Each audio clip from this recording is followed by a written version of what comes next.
Olá, povo lindo! Estamos aqui hoje para falar sobre a transformação da paternidade, uma excelente reflexão para o Dia dos Pais. Fica muito difícil falar da paternidade e não falar sobre o patriarcado, o machismo, dentro desse papel, que é tão ainda muito presente dentro da nossa sociedade.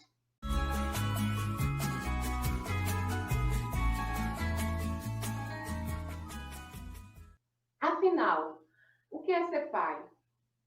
Seria só esse papel provedor que colocamos aí dentro, né, dessa função paterna? Né? É algo a se pensar. Será que a paternidade, em sua essência, deve ser tão limitada? Então, nesses novos modelos de paternidade, a gente percebe que eles estão surgindo, né? Estão avançando aí, mas persistem alguns modelos antigos, né? E precisa ter uma desconstrução de algumas coisas, mas isso não quer dizer que vai ter uma substituição de papéis, né? Que o homem vai ter o papel maternal, né? Ele pode manter o papel da paternidade, ele pode continuar sendo provedor, não tem problema algum, mas será que é só isso? Né? Será que esse é o papel exclusivamente do homem? Ou exclusivamente do pai? E que ele não pode exercer outras coisas? Como, por exemplo, hoje muitos pais têm oportunidade de participar das tarefas domésticas, né? De participar das tarefas escolares, de cuidar do filho quando o filho está doente, que há um tempo atrás era inadmissível, de poder expressar afeto para esse filho, criando e fortalecendo vínculos afetivos, né, importantes na construção e no desenvolvimento do ser humano. Então, o papel paterno não precisa estar tão agregado ali aquele papel do patriarcado de que o pai é só o provedor, né? O protetor, o provedor. Ele também faz esse papel como a mãe também pode fazer, mas ele pode ampliar, né? E nessas experiências tá podendo vivenciar oportunidades que talvez não teria se a gente não fizesse a transformação desse papel de paternidade. E a partir da década de 70, a psicologia passou a ter um novo olhar, né, para a família, nesse sentido do patriarcado. Passou a ter um novo direcionamento. E isso vem sendo cada dia mais contestado para a sociedade. Então, a figura paterna passou a assumir várias características, como apresentado pela Leonice, né? Valores passaram a ser modificados, essa consciência, até porque o próprio papel da mulher na sociedade, junto com isso, veio se transformando. A mulher também passou a entrar no mercado de trabalho. Então, pensar nesse pai, a gente, enquanto mulher, também dá essa oportunidade, este lugar, porque a sociedade também trouxe aí uma cobrança para a mulher de que ela tem que assumir tudo, né, na vida deste filho. E muitas vezes não percebemos que também não damos espaço para este pai ocupar este lugar.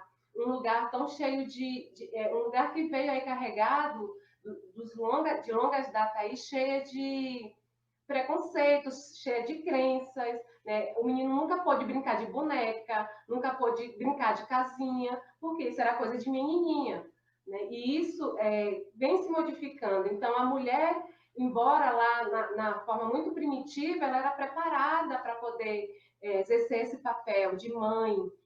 E o menino nunca teve a oportunidade de ter esse lugar de brincar, de ser pai. Então, isso veio carregar, quando vem carregado de muitas angústias. É verdade, porque o homem, né, como pai, ele tinha um papel muito externo, e a mulher ficava com o papel interno, está mudando, está podendo entrar dentro de casa agora e dizer, eu posso ser pai, tá? E exercer esses papéis, né?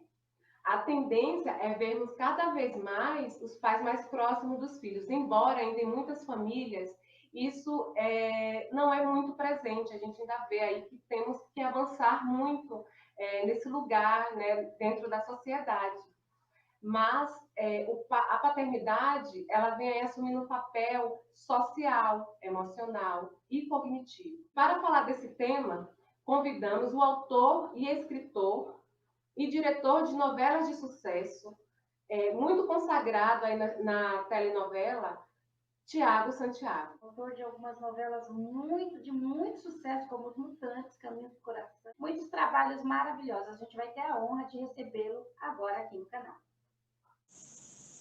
Alô, Olá, Alô, Thiago. tudo bem? tudo bem com você? Tudo bem também, graças a Deus. Que bom. Desculpe, atrasei um pouquinho.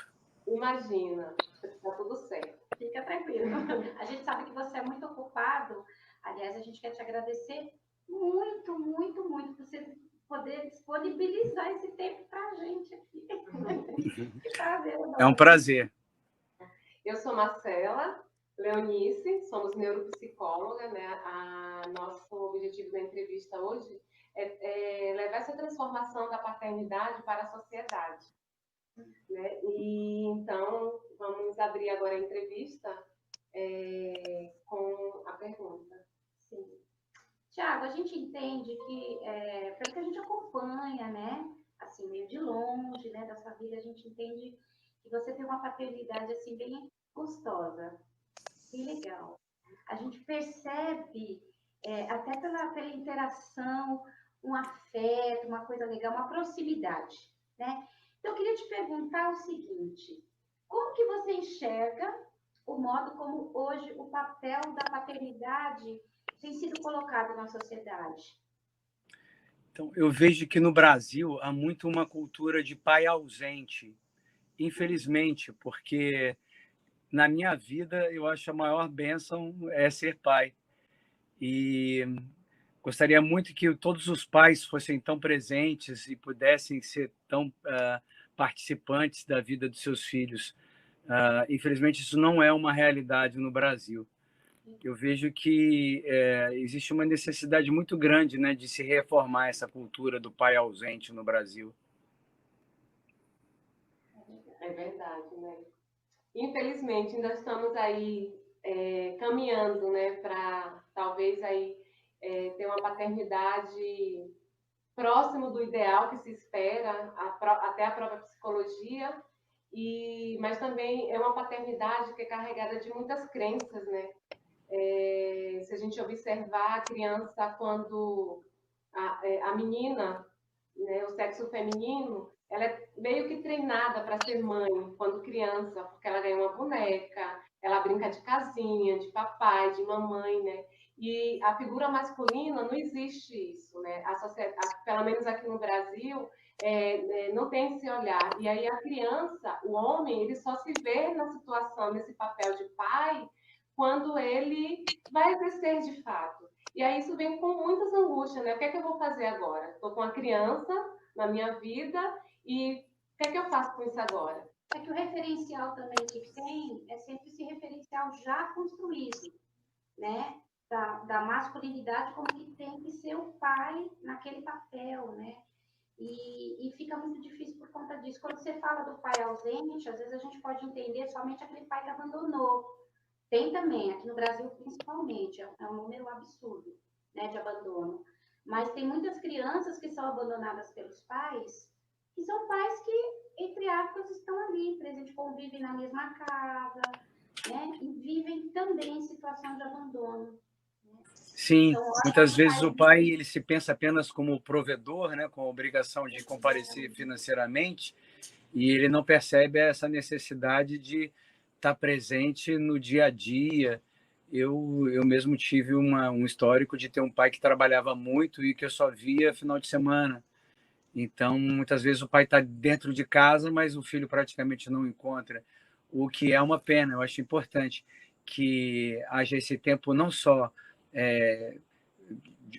acho que haja um tempo de qualidade, porque às vezes o pai está dentro de casa, mas também não está usando esse tempo que ele tem dentro de casa para brincar com seu filho, para conversar com seu filho, para acompanhá-lo em suas tarefas, que é uma coisa muito importante. Eu, graças a Deus, eu tenho isso como uma das funções principais da minha vida, é um foco meu, né? Acompanhar meu filho, estar presente na vida dele. Pegando esse gancho, você refere-se ao seu filho, né, como um menino de luz. Então, que luz é esta, né, que seu filho te trouxe com a descoberta da paternidade e quais outras descobertas você surgiram, né, a partir dessa?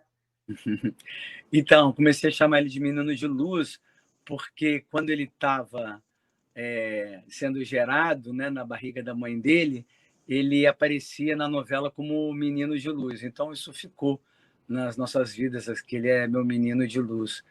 E eu aprendi muito com ele, né? Com ele, primeiro eu tive essa oportunidade de ver toda uma fase da infância que a gente vive e não sabe como é, né? Que é essa fase de bebê, de usar fraldas, que a gente não tem memória ainda. Então, eu, com meu filho, eu vi, né, esses primeiros estágios da vida humana, né? E voltei a ser criança com ele também, né? Porque quando a gente tem filho, a gente volta a brincar, a gente volta a ver desenho animado, a gente refaz todos os primeiros passos, né, da escola, de tudo. Então, é uma delícia realmente acompanhar uma vida humana, assim, desde o princípio, desde a sua gestação até o seu amadurecimento. É uma bênção realmente para quem pode viver essa bênção. É uma coisa formidável. Interessante você falar da memória, né? A gente é neuropsicóloga, a gente trabalha com memória, né? E a memória afetiva é muito importante, talvez até mais importante do que a cognitiva. Uma coisa que eu aprendo hoje, que eu preciso lembrar amanhã, se não tiver o mínimo de afetividade, eu tenho dificuldade de acessar essa lembrança. Né? Então, o bebê, claro, ele vai lembrar de detalhes, porque a mente dele, o cérebro ainda está em formação nesse sentido, inclusive da memória. Mas afetivamente aquela memória fica. Então, a presença do pai nesse momento é extremamente importante. E para a psicologia, o pai ele tem um papel muito, muito, muito essencial, né? Que é de tirar o filho da simbiose com a mãe, né? De fazer com que esse filho tenha a oportunidade de lá na frente ter autonomia, né? Então, é muito importante essa presença paterna, esse papel, que pode ser exercido pelo pai biológico, pode ser exercido por qualquer pessoa que faça esse papel de pai. Pode ser, por exemplo, um casal de duas mulheres, não tem problema, mas que tenha que exercer esse papel da paternidade, que psiquicamente, afetivamente é muito importante. Maravilha. Tudo, né? Mas no período que você escreveu uma novela de muito sucesso, Caminhos do Coração, né? Coincidiu com o período que você teve esse filho, né? Então a gente está muito curiosa de saber, né? Se tem alguma inspiração aí, porque a novela fez muito sucesso. Você ganhou 2 presentões assim de uma vez, né? Então, o seu filho te ajudou aí, te trouxe uma inspiração, ou até em outros projetos, né? Como que é isso?